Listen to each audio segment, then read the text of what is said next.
إنا لله وإنا إليه راجعون إنا لله وإنا إليه راجعون أرواحنا ودماؤنا وأهلنا كون بوالا إجنان سيتشي مسلمون يالو يمسلمون ديموچه كذي بفت سلاطفون ነገር ይቅርታ አርጉ ሙስሊሞች ካንሰር የመያዝ እድላቸው ከሁሉም ትንሽ የሆነው ለምንድን ነው? 300,000 ሳይበር ድልን ከሰሞኑን ከቀናት በፊት ማለት ነው ሁለት መኪኖች ተጋጭተው አንደኛው ዘንባባና ፖል ስለገጨ 3 ሚሊዮን በሚገባችሁ ቋንቋ ተነጋግራችሁ ያን ሰው ያስቆሙልን። ምክንያቱም ከአሁን በፊት አንተ እንደምታውቀው ዮኒ ማኛ ጥያቄ ለሙስሊሞች ብሎ ነው የመጣው። ሙስሊም ቲክቶከሮች አንዳንድ ሙስሊም ቲክቶከሮች ወላሂ የሚደብር በጣም ያስጠላ ስራ እየሰራችሁ ነው። ይሄ መልእክት ለማን እንደሆነ ስለምታውቁ በደንብ ሼር፣ ሪፖስት፣ ኮፒ ሊንክ አድርጉ። አንዳንዶች ግን በሚገርም ሁኔታ ጥቅሙና ጉዳቱን ባለማወቅ ወይም ደግሞ ለራሳቸው ጥቅም ብቻ ሲሉ ማስረዳትም ወይም ደግሞ ተገቢውንም ለሰዎች ምላሽ መስጠት በማይችሉ ሙስሊሙንም ክርስቲያኑንም ሰብስበው ጭራሽ ሙስሊሞች ላይ ያስጨፈሩ ያሉ ሰዎች። አሰላሙ አለይኩም ወራህመቱላሂ ወበረካቱ። ያላህ አዝነቻና ሰላም ፍቅር ጤና በያላችሁበት ዳን በሉ በሁላችሁም ላይ ሰኔ ዛሬም እንደተለመደው አነጋጋሪ አስተማሪ እጅግ በጣም ምርጥና አዳዲስ መረጃዎች ይዤ ቀርቤያለሁ። እነዛን ቪዲዮችን እንመለከታለን። ለዚህ ዩቲዩብ ቻናል አዲስ ሆናችሁ ሰብስክራይብ ያደረጋችሁ ቤተሰቡን ነባሮች እና ቻናል ማሞች ሁላችንም ቪዲዮን በላይክ እንጀምራለን። ለእስላሞች ላይክ በሰተ የለም ቀጥታ ወደ ዛሬ وكان الله غفورا رحيما ومن تاب وعمل صالحا ቪዲዮአችን ተጀመረ። ዛሬም ወሳኝ የሆኑ መረጃዎችን ይዤ መጣሁት።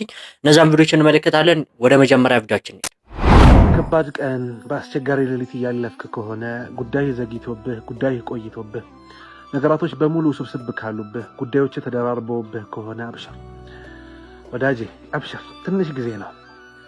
ነገሮች ሁሉ ሊስተካከሉልህ ነው። መከራ በሙሉ ሊወገድልህ ነው። ምክንያቱም ፈረጃ ሊመጣ ሲል መልካም ነገር ሊመጣ ሲል ነገሩ ክብድ ይላል፣ ውስብስብም ይላል።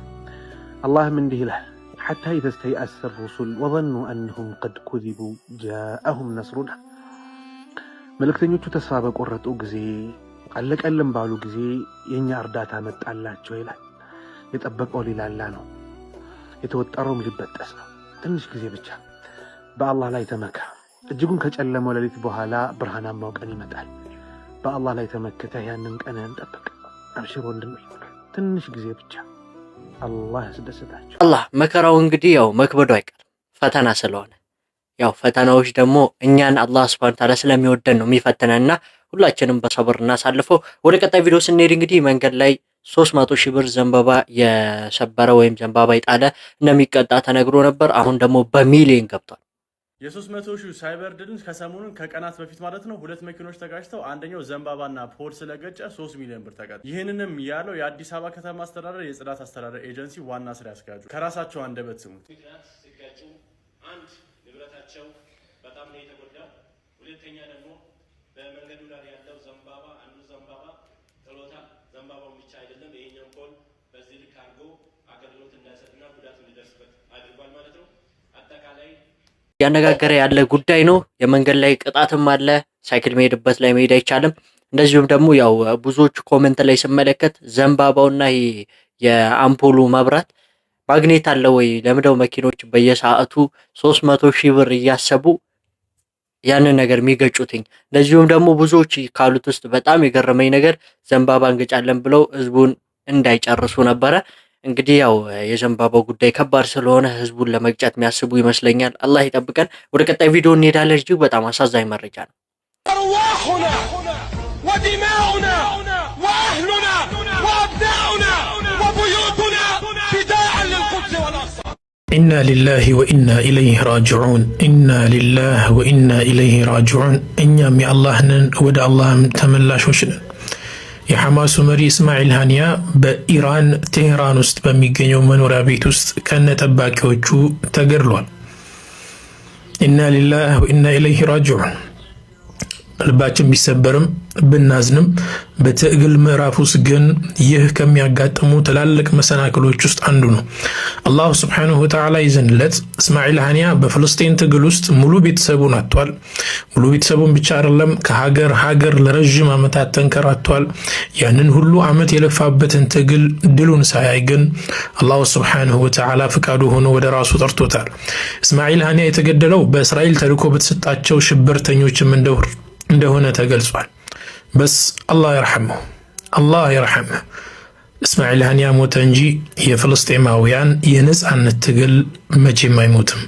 اللهم اجعل نصرهم قريبا اللهم اجعل نصرهم قريبا آمين يا رب العالمين لله وإنه راجعون ይህ ጀግና እንግዲህ ብዙ መስዋዕትነት ከፍሏል ብዙ ትግል አድርጓል ነገር ግን አላህ Subhanahu Wa Ta'ala ሁላችንም ወደ አኺራ መውሰዱ አንድ ቀን አይቀርም ተራችን እየጠበቅን ነውና ወደ አኺራ ወስዶታል ለሱ እንግዲህ ስጦታ መስጠት እንችላለን ስጦታውም ይሄ ነው የመጨረሻው ስጦታ ለሱ ቀለል ያለ ሰላትና ይሄን ዱዓ اللهم اغفرهم وسكنهم في الجنة ይህንን ዱዓ አድርጉለት አላህ ይማረው ይቅር በለው ጀነትንም ወፍቀው ማለት ነው Subhanahu Wa Ta'ala የፍልስጤማውያንን ድል በቅርቡ ያሳየን አሚን ለሱ የሰገደን ዱዓ በተደጋጋሚ እናድርግለት አላህ Subhanahu Wa Ta'ala እንግዲህ እኛም ሳንቦት የፍልስጤማውያንን ድል ያሳየን ያስመልክተን እላለሁ ወደ ቀጣይ ቪዲዮ እንሄዳለን አሁን ምን መለከተው እንግዲህ ያው ሙስሊሞች ለምን ካንሰር አይዛቸው ሙስሊሞች ካንሰር የመያዝ እድላቸው ከሁሉም ትንሽ የሆነው ለምንድን ነው እንግዲህ ከመጠን ያለፈ የስኳር አጠቃቀም ከካንሰር ጋር እንደሚያዝ ትናንት በሰራው ቪዲዮ ጠቅሻለሁ ሙስሊሞች ደግሞ ጣፋጮችን በከፍተኛ ሁኔታ እንደሚበሉ ይታወቃል ታዲያ ሚስጥሩ ምንድነው እንግዲህ በቅርቡ የተደረገ አንድ ሪሰርች ነበረ ይህ ሪሰርች በዓለም ላይ ያሉ ያደጉ ሀገራትን የስኳር አጠቃቀምና የካንሰር ስርጭትን የሚከታተል ነበረ በጥናቱ መገንዘብ እንደተቻለው ከፍተኛ የስኳር አጠቃቀም ያላቸው ሀገራት ከፍተኛ የካንሰር በሽተኞችን አስመዝግበዋል ኤክሴፕት መካከለኛው ምስራቅ እንግዲህ አልኮልን አለመጠጣትና ቅመሞችን በከፍተኛ ሁኔታ መጠቀም ቢጠቀሱም ዋነኛው ምክንያት ግን ታላቁ የረመዳን ጾም ነው ጾም የካንሰር ሴሎችን መግደል ብቻ ሳይሆን ኪለር ቲ ሴሎችን አክቲቬት በማድረግ ማንኛውም የበሽታ አምጪ ተዋሲያንን ከሰውነታችን ያጸዳል የጾም ጥቅም ለብዙ ሺህ ዓመት ቢታወቅም ሳይንሱ ግን የጾምን ጥቅም ገና ተረድቶ አልጨረሰም ለምሳሌ ሳይንሱ የሚያምነው አዳዲስ የአንጎል ሴሎች መፈጠር እንደማይችሉ ነው አሁን ላይ ግን በተገኙ የቅርብ ጊዜ ጥናቶች ረዘም ላለ ጊዜ በመጾምበት ወቅት አዳዲስ የአንጎል ሴሎች እንደሚሰሩ ተረጋግጧል ይህንን የሚገርም መረጃ ለሙስሊም ወዳጅና ቤተሰቦቹ ሼር ያድርጉላቸው በተረፈ የትም ቦታ ለማይሰሟቸው የጤናና የአመጋገብ መረጃዎች ፎሎ ያርጉ ያው አላህ Subhanahu Wa Ta'ala ከኒማዎች ሁሉ ኒማ እስልምና ነው አላህ እስልምናን ሰጣችሁ እስልምናን ወደድኩላችሁ ብሏል አልহামዱሊላህ በልስቲ ሁላችሁ የነብዩ ሰለላሁ ዐለይሂ ወሰለም ተአምር የቁርአን ተአምር መቼም ቢሆን የሚያልቅ እንደዚሁ ምድር ውስጥ ተገብቶ ሰማይ ላይ ተወጥቶ ሳይንቲስቶች ያረጋገጡት ያለ ነገር ነው አልহামዱሊላህ እስቲ ቀስ በቀስ እያለን እንመለከታቸዋለን አሁን ምን መለከተው ጴንጤ የነበረው ልጅ እንግዲህ ያው ቁርአን ያቃጠለች አንዲት ሴት ነበረች በሷ ሰበብ በሙስሊሞች አንድነት ሰበብ እንግዲህ እስልምናን መቀበል ፈልጋለሁ እያለ ይገኛል ጋይሶች ሰላም በአንድ ነገር ነው ዛሬ ወደ እናንተ የመጣሁት እኔ ካሁን በኋላ እጄን አንስቼ ሙስሊም ሆኛለሁ የሙስሊም ወንድሞቼ ከዚህ በፊት ስላጠፋው ነገር ይቅርታ አድርጉልኝ እና ካሁን በኋላ እኔ ሙስሊም ነኝ እጄን አንስቼ እኔ ሙስሊምነትን ይቀበላለሁ እተወበታለሁ እና ሙቤም ጋሞና ማንንጋውና ችግር ለማትጪ መተውበት ፈልጋለሁ ሙስሊሞች በጣም ትለያላችሁ አንድነታችሁ በጣም ነው ደስ የምለው ማለት ነው እኔ ካሁን በኋላ ከዚህ በፊት ጴንጤ ነበርኩ አሁን ሙስሊም ሆኛለሁ ሙስሊምነትን ይቀበላለሁ ካሁን በኋላ እኔ ሙስሊም ነኝ እና የሙስሊም ስም በየቦታ የሚታንቋሽሹት የደቡብ ልጆችም ሆናችሁ ሌሎቻችሁም ከድርጊታችሁ ተቆጠቡ ካሁን በኋላ ማለት ነው የምንወስደውን እርምጃ እኛንን የምናውቀው ካሁን በኋላ እኔ ሙስሊም ነኝ እጄን አንስቼ ሙስሊም ሆኛለሁ እና የሙስሊም ወንድሞች ይሄን ቪዲዮ ሁላችሁም ሼር አድርጉ ኮፕሊንግ አድርጉ ለብዙ እንዲደርስ አድርጉ እኔ ካሁን በኋላ ሙስሊም ነኝ ሙስሊም መሆን ፈልጋለሁ ከዚህ በፊት ጴንጤ ነኝ ግን አሁን ሙስሊም መሆን ፈልጋለሁ ይህ ወንድማችን አላህ Subhanahu Wa Ta'ala ይቅርታ ወገናችን አላህ እስልምናን ይወፍቀው እንግዲህ አላህ Subhanahu Wa Ta'ala ወደ እስልምና የሚመጡ ሰዎችን በጣም ያበዛ ይገኛል እስልምና በፍጥነት ያደጉ ካሉ እምነቶች ውስጥ በዋነኝነትና በአንደኝነት ላይ ይገኛል አላሁ አክበር እስቲ አላሁ አክበር በሉ ወደ ቀጣይ ቪዲዮ እንሄዳለን እንግዲህ አሁን ምን መለከተው የሙስሊሞችን ጥል ነው ሶሻል ሚዲያ ላይ እንግዲህ ያሉ ሰዎች ብዙ ችግርን በመፍጠርም በመጥሩ ነገር በማድረግም ይታወቃሉ ሙቤና አሲያ እንግዲህ ሶሻል ሚዲያ ላይ ያደረጉት ነገር አለ ቁርአን ላይ ጨፈረችው እሱን ተመልክቶ እንግዲህ ያው የተወሰኑ ቪዲዮችን ላሳያችሁ በሚገባችሁ ቋንቋ ተነጋግራችሁ ይሄን ሰው ያስቆሙልን ምክንያቱም ከአሁን በፊት አንተ እንደምታውቀው ዮኒ ማኛ ጥያቄ ለሙስሊሞች ብሎ ነው የመጣው ጥያቄ ለሙስሊሞች ጠየቀ ዮኒ ማኛ መልስ ይሄ ነው ብሎ ንጽጽራዊ መልስ መመለስ ሲገባው ነብዩ ተነኩር ሊኩሪ ብሎ የማንንም ጀሌ ጃስ ብሎ ሳንጃ ሲስቡ ነበር በየቪዲዮ በየኮሜንቱ ወላሂ ላዝ አንተ ከ17 ዓመት ጀምሮ ሙስሊም ይከታተሉት ቆይ አዳምጠኝ እንዴ ካሁን በፊት አንድ ማናት እንደውም ለኔ ቪዲዮ ሼር አድርጋልኝ ነበር አንድ የሆነ ጴንጤ ሰውዬ ማለት ነው ሙስሊሞች አለ ኋላ ቀርነታቸው ቀርቶ አለ ድንጋይ መወርወራቸው ቀርቶ አለ ሳንጃ መሳባቸው ቀርቶ ማንበብ ጀምረዋል ነው ያለው ስለዚህ ፕሮቴስታንቱ ወይም ካፊሩ አሁን ላይ ሙስሊሙ ኋላ ቀር ነው ቢል ይፈረድበታል እንዴ ለትንሽ ለትልቁ ሳንጃ መሳብ ለትንሽ ለትልቁ ሪያካኪ ዘራፍ እገልሃለሁ እገልሻለሁ ምንድነው እንደዚህ አይነት ትውልድ ነው ማፍራት የሚጠበቅብን ልጅቱ ሲጀመር ስህተቷ ምንድነው ነው እኔ እኮ ማለት ከ4 ቀን በፊት ቪዲዮውን ሼር አደረጉልኝ ፌስቡክ ላይ ተፖስተው ሳይው ትርጉሙ ምንድነው ብዬ ነው የጠየቁት አላህና መልአኩ ይመሰክሩብኛል አላህና መልአክቱ ይመሰክሩብኛል ትርጉሙ ምንድነው ብዬ ነው የጠየቁት ስለ ወንጌል ጋር የተያዘ ነው መዝሙር የጴንጤ መዝሙር ነው የዘመረችው ከዛ ቤቷን ፈልጌ ቤቷ ስር ስሟ ስር ቪዲዮ ልሰራላት ነበረ ስለዚህ ቁርአን ወንጌልን የሚያረጋግጥ ነው እኛ ሙስሊሞች በቁርአን እናምናለን ቁርአን ላይ በሱረቱ ተውባ በተለያዩ የቁርአን ምዕራፍ ላይ ቁርአን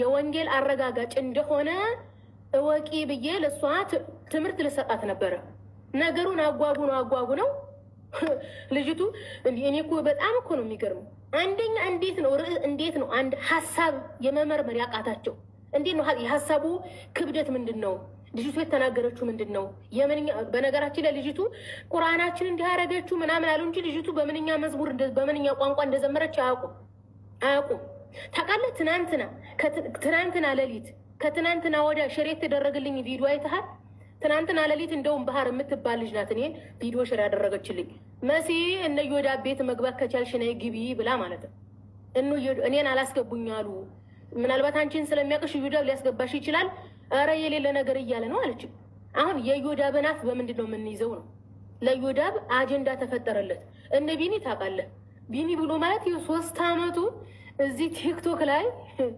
ታውቃለህ የኦርቶዶክስ እምነት ተከታይ ነው ትናንትና ሙስሊሞችን አስገብቶ ለምንድነው ቁርአን ተያዘ ብላችሁ እንደዛ የምትሉት ብሎ አንድ ሙስሊም ጋር እንትን ይላል ይሰዳደባል ከዛ እንደውም ቁርአን እኮ የሰይጣን ቃል ነው ለምን እንደዛ ትላላችሁ ስትለው ልጅቱ ተናዳ መጽሐፍ ቅዱስ የሰይጣን ቃል ነው አለችው ተመልከት እንደዚህ አይነት ጋጠ ወጥነት ነው የምንፈልገው እንደዚህ አይነት ለትንሽ ለትልቁ ሳንጃ መጎተት የሚጎተት ነው እንትን የምንለው በነገራችን ላይ እኔ ቪዲዮ ስሰራ ለምን እንዲህ አለሽ አሉ በነብያችን አለይሂ ሰላቱ ወሰላም ዘመን አንድ አዕራቢ መጥቶ ነብዩ እያሉ መስጊድ ውስጥ ሽንቱን ሸና ሰውየው ነብዩ እያሉ ሰውየው ከገጠር የመጣው ሰውዬ ሽንቱን ሸና መስጊድ ውስጥ ሱሐቦቹ ልክ እንደናንተ ብለው ሲነሱ ነብያችን ተው ነው ያሉት ሽንቱን የሸናበትን አጽዱ ነው ያሉት ነብያችን አለይሂ ሰላቱ ወሰለም መስጊዱ እንዲጸዳ ነው ያስደረጉት ነብያችን አለይሂ ሰላቱ ወሰለም በነበሩበት ዘመን አንድ ታዋቂ ሰው አለ ማን ነበር የሚባለው ሁሉ ጊዜ ነብያችን የሚሰድባቸው ሁሉ ጊዜ ፊት ለፊት ነብያችን የሚሳደብ ሰው ነበር ስሙን የሚያስታውስ ካለ ጻፍልኝ ኮሜንት ላይ ከዛ ሱሐቦች ምን አሉ ያ ረሱላህ ይሄንን ሰው እንግደለው እንደ ሲሉ ተውት ነው ያሉት እናንተ ታዲያ ምናችሁ ነው ሙስሊም የሚባለው ቆይ እናንተ ነብያችን አለይሂ ሰላቱ ወሰለም ማህበረሰብን የሰው ልጅ ለቁጣ ለጫጫታ የዳረገ ከኔ አይደለም ብለዋል ሰሞኑን ማህበረሰቡን ካፊሩንም ሙስሊሙንም ለጫጫታ ለቁጣ ለንትርክ ነው የዳረጋችሁት ታዲያ ሙስሊም ብሎ ማለት ለእናንተ ምን ማለት ነው እንዴ እኔ የእይታ የነብዩ ክብር የቁርአን ክብር የሙስሊሞች ህልውና ከናንተ እይታ በታች ነው እውነቱን ለመናገር እኔ ብዙ ላይክ የሙስሊም ወንድምና እህቶቻችን አይብ ማውጣት ጥሩ አይደለም ግን ላይቭ ላይ የሚቀመጡ ውጭ ሀገር የሚኖሩ ሙስሊሞች አሉ ወንድሞቻችን ማለት ይቅርታ በጣም የሚያስጠሉ ነገሮች እኔ ላይም ደርሰውብኛል ማንነታቸውን አልናገርም ግን አንዳንድ ሰዎች የምንሰራውን ስራ ለዲንና እንደዚሁም ደግሞ ለሌላ ለገንዘብ ሲሆን ይለያያልና በጣም በሚያስታውቅ ሁኔታ ለገንዘብ የሚሰሩ ሰዎች አሉ አላህ Subhanahu Wa Ta'ala ከእንደዚህ አይነት ንያ ይጠብቀን እያልኩኝ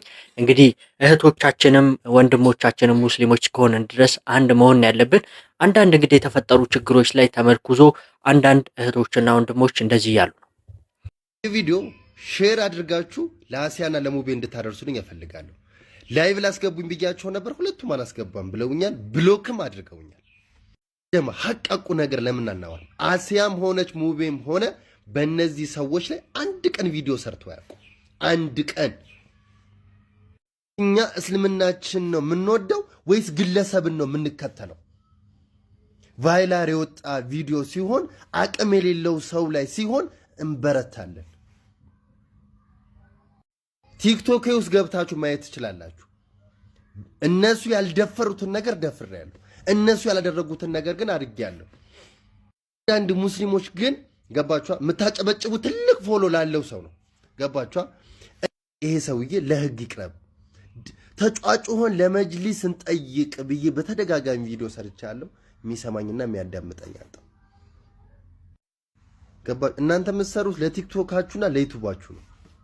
እኔ ደጋግሜ ነው በእናንተ ላይ ቪዲዮ ምሰራ።